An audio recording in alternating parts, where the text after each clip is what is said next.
왜 우리는 글을 써야 할까?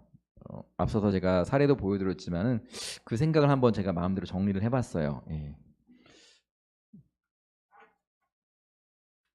제 생각에는 제 앞서서 글쓰기 이야기를 조금 했었는데 어, 첫 번째 제일 걔가 중요한 거는 자기를 위해서 쓰는 게 중요한 것 같아요.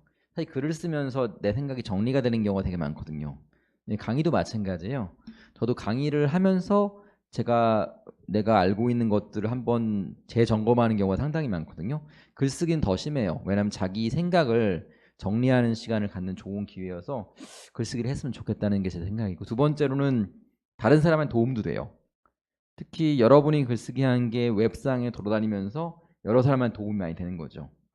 흥미롭게도 한국 사람들은 정보 공개를 의외로 많이 해요. 근데 일본하고 좀 달랐던 부분이 재밌는 게, 우리는 뭐 급여를 주지 않더라도 레스토랑에 대한 리뷰 이런 거에 적극적으로 리뷰를 막 쓰고 그러거든요. 그게 참 재미난 민족성인 것 같긴 한데, 다른 사람 상당히 도움이 된다는 거죠. 그래서 제가 생각하는 거는, 여러분이 이제 저와 함께 글쓰기를 하면서 이 나를 찾아가는 글쓰기를 하면 어떨까라는 생각이 들어요. 여러분, 브랜드 아이덴티티와 브랜드 이미지 차이가 뭔지 아십니까? 우리가 많이 쓰는 용어인데, 브랜드 아이덴티티랑 브랜드 이미지. 브랜드 아이덴티티는요, 내가 생각하는 나예요. 그런데 제가 나를 평가하기에 나는 뭐 용기 있는 사람이다, 이렇게 평가할 수 있죠. 근데 브랜드 이미지는 남이 바라보는 나거든요.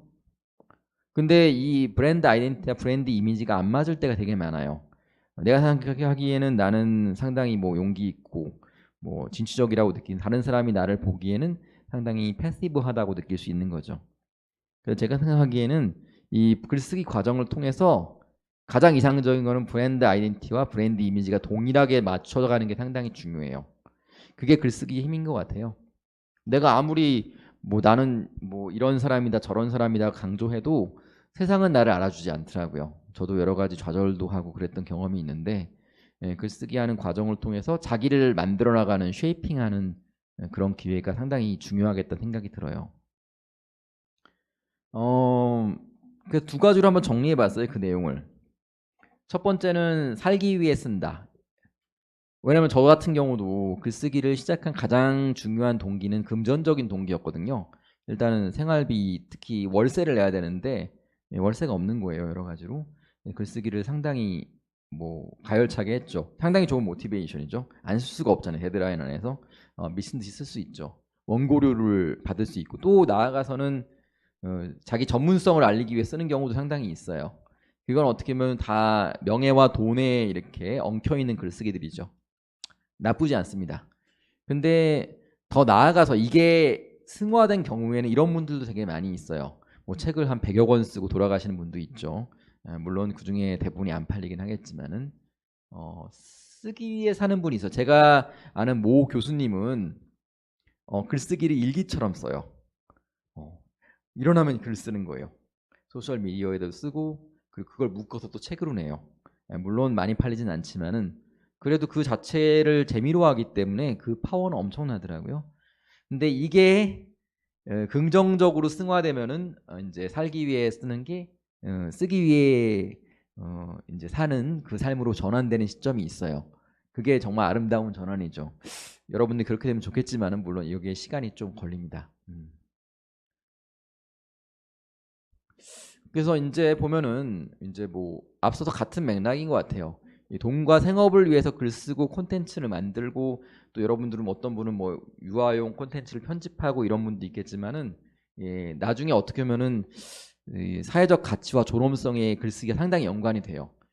저도 그런 게 이제 우리가 나이가 들어가는 건 막을 수가 없잖아요. 또 제가 관심 있는 게 병원 관련한 부분에 관심이 많은데, 가장 많은 사람들이 좌절하는 건 일이 없어 좌절하거든요. 글을 쓰는 사람은 좌절할 필요가 없어요. 종이와 펜 또는 랩탑 정도만 있으면 평생 쓸 수 있는 거죠. 제가 이제 보면은 이제 뭐 교도소 관련한 책을 좀 읽었었는데, 교도소에 여러 가지 재활 프로그램들이 있어요.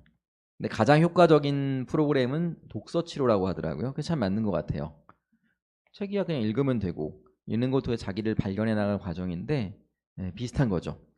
그래서 여러분들이 이 100세 시대를 맞이해서 호모 헌드레드라고 불리잖아요.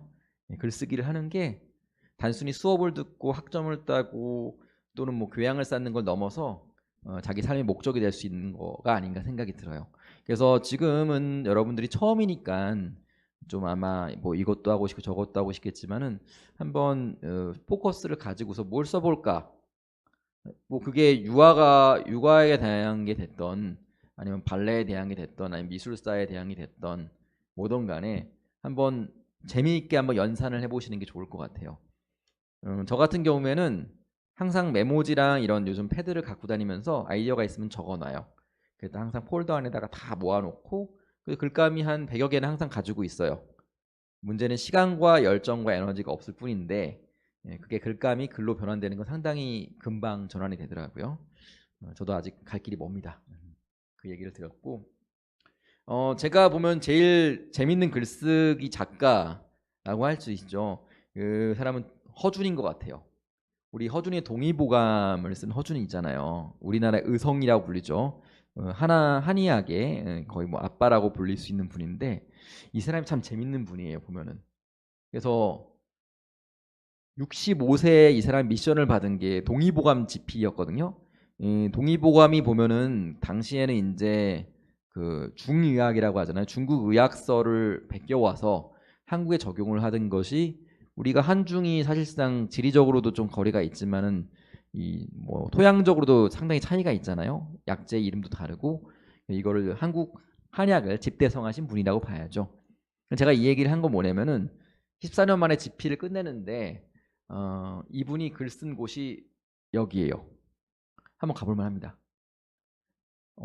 이 사람이 영조의 주치인가였는데 과거엔 그랬어요. 이제 주치인데 그 뭐죠? 자기의 그 뭐 왕이 돌아가시게 되면은 당 주치의도 유배를 가야 돼요.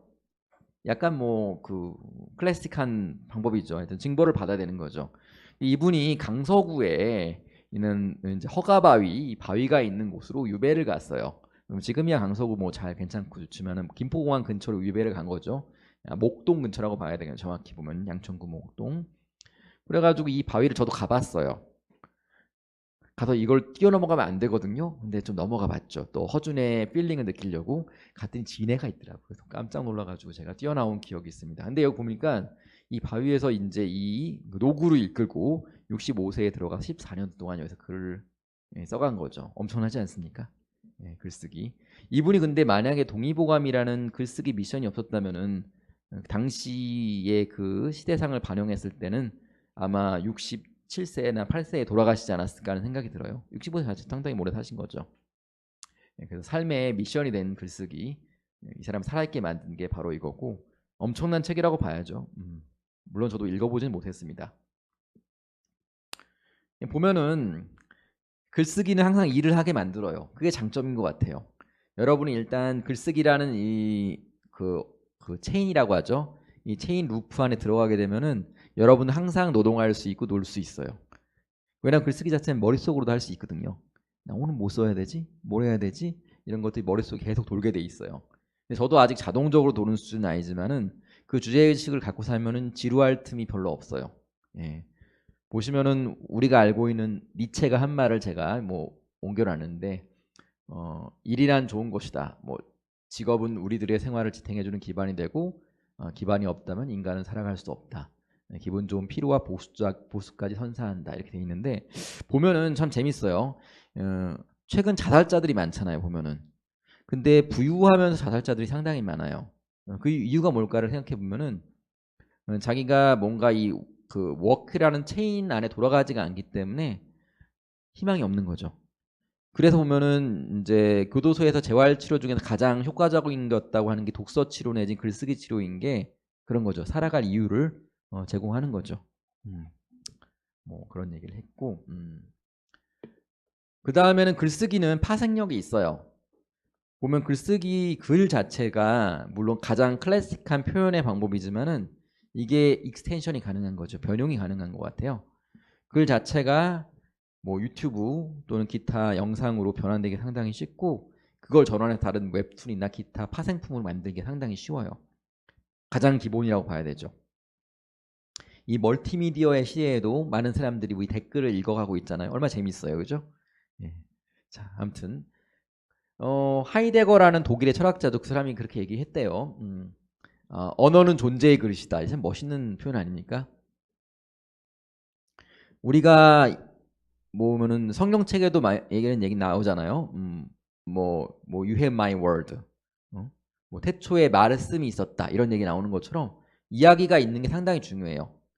근데 워드가 정교화돼서 나온 것이 글쓰기 그리고 책이 되는 거죠.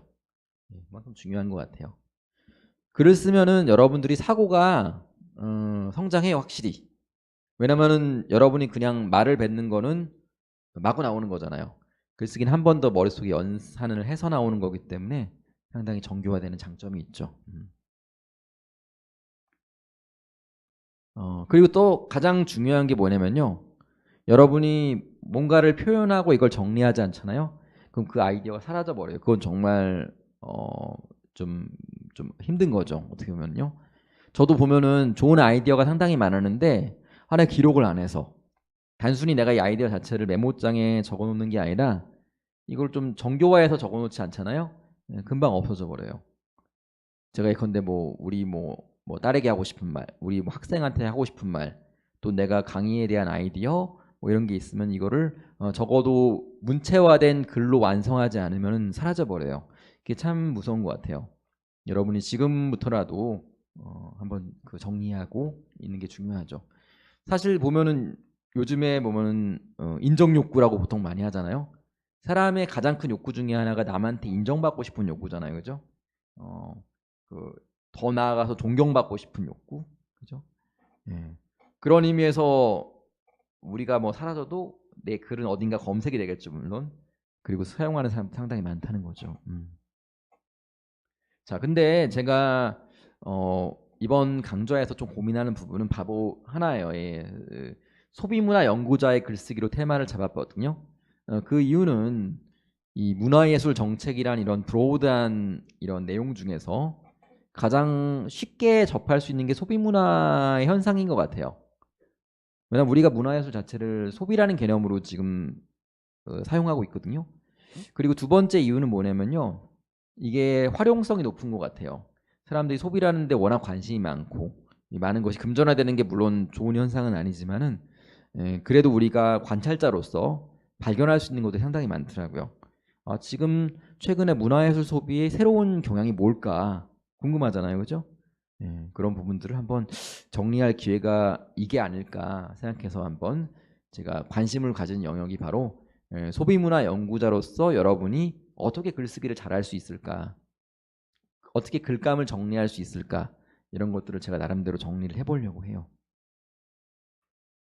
보면요, 크게 글쓰기의 양식 또는 표현을 봤을 때는 모든 게 그렇죠. 모든 콘텐츠가 이성을 자극하는 콘텐츠가 있고 감성을 자극하는 콘텐츠가 있고 둘 다 어떻게 보면 비슷하게 자극하는 건데 똑같은 것 같아요.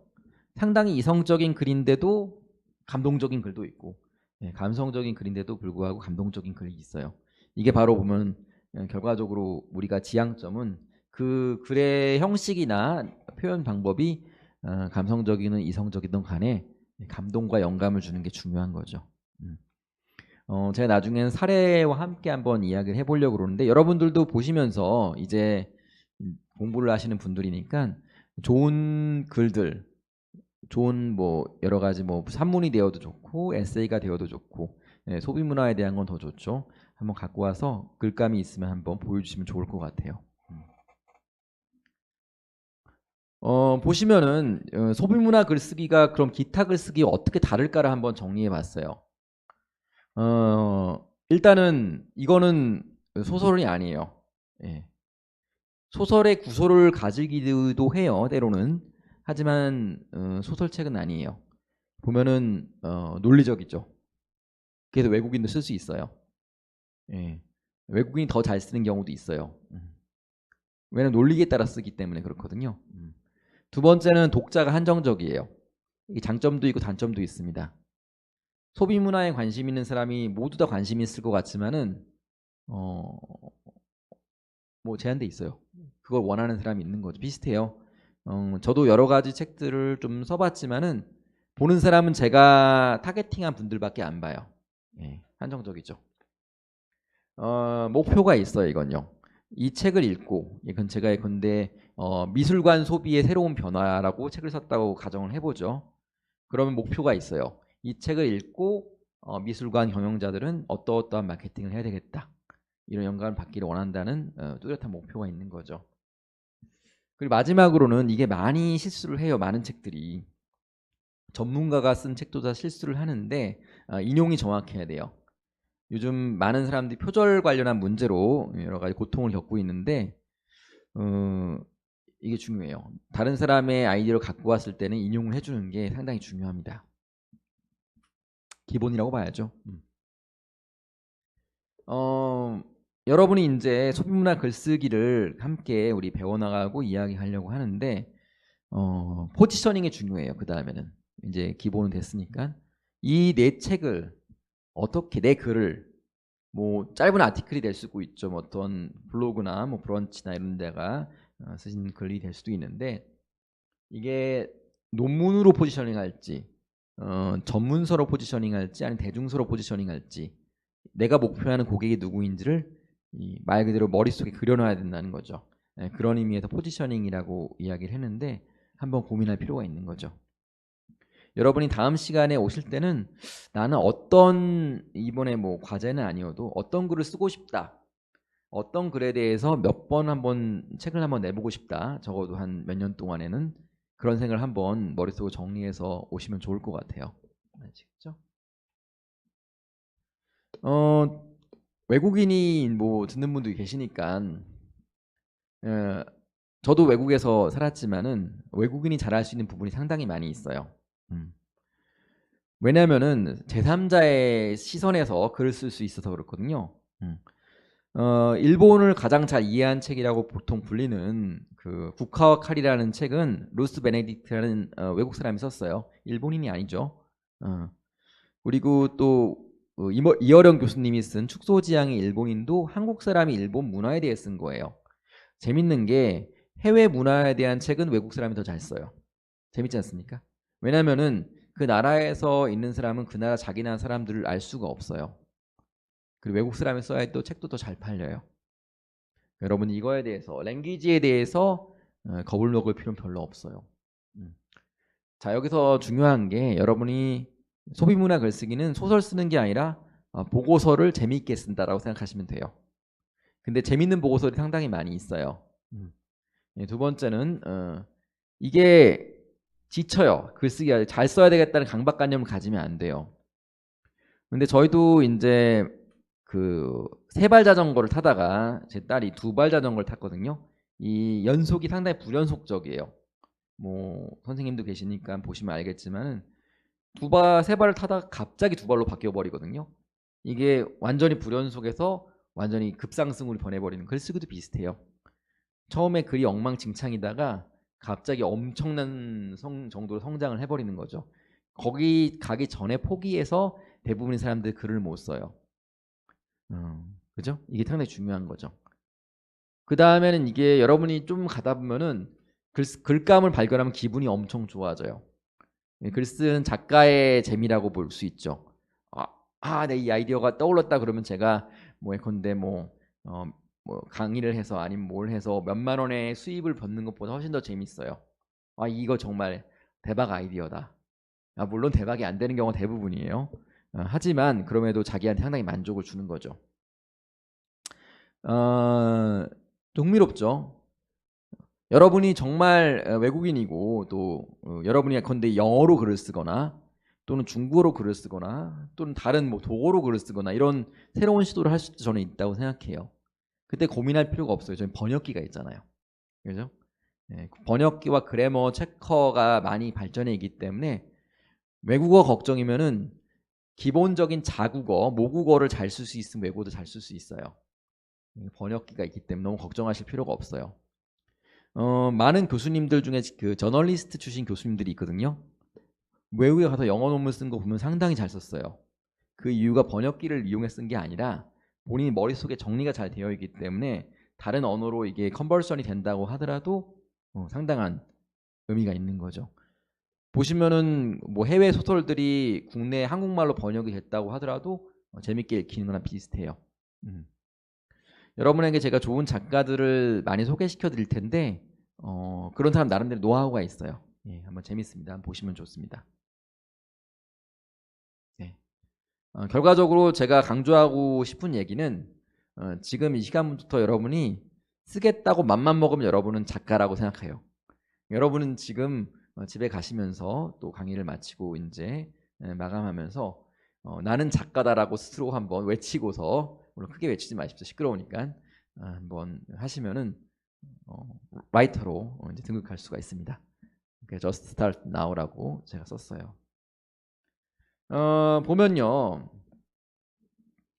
기빙이라는 게 상당히 중요해요. 뭔가 준다는 게. 그런 의미에서 교육자라는 직업이 저는 상당히 매력적이라고 생각하거든요. 뭔가 주잖아요. 남을 거 뺏어가는 직업 정도는 저는 아니라고 생각하거든요. 글도 비슷해요. 다른 사람한테 뭔가 give away, 주겠다는 마음으로 쓰는 게 상당히 중요해요. 물론 이거 해서 빅히트해서 나는 엄청난 부를 이루겠어, 이러면 부가 안 이루어져요, 대부분. 그죠? 보면은 오징어 게임을 만든 우리 감독의 이야기를 보면 참 재밌어요. 이걸로 히트해가지고 많은 금전을 얻겠다, 이런 목표로 영화를 만들거나 한 분들은 대부분 실패해요. 예. 기빙을 어떻게 할까를 고민하는데 근데 그 와중에 그 메이킹 머니 어롱 더 웨이 하는 거죠. 이 달성하는 과정에 금전적 그 혜택이 있는 경우도 상당히 많이 있더라, 이런 거죠. 아시겠죠? 자, 여러분이 그 생각할 문제를 몇 가지 제가 적어봤어요. 다음 시간 여러분이 한번 고민해 볼 주제인데, 여러분 스스로가 한번 여러분이 왜 글쓰기를 해야 하는지 한번 고민을 해보세요. 내가 물론 수업의 과정으로서 뭔가를 하지만은 뭐 안 해도 상관없어요. 내가 왜 어떤 글을 써야 될까? 그리고 두 번째는 사실 스스로를 여러분 좋아하잖아요. 자기애라는 거는 인간의 근원적인 감정이거든요. 내가 뭐 엄청난 나르시스트가 아니어도 나는 나를 사랑해요. 안 그러면 우리 존재할 수가 없잖아요. 근데 작가로서 자기를 비판적으로 보는 건 중요한 것 같아요. 자기가 작가로서 장점이 뭔지, 뭐 필력이 어떤 이슈가 있다든지 표현이 어떤 이슈가 있다든지 여러분 스스로 제일 잘 알기 때문에 한번 그거를 한번 진단을 해보세요. 장점이 뭔지, 아니면 좀 부족한 점이 뭔지. 그리고 마지막으로 여러분이 내가 쓰고 싶은 글의 카테고리가 뭔지를 한번 대략이라도 한번 고민해 보시길 바랍니다.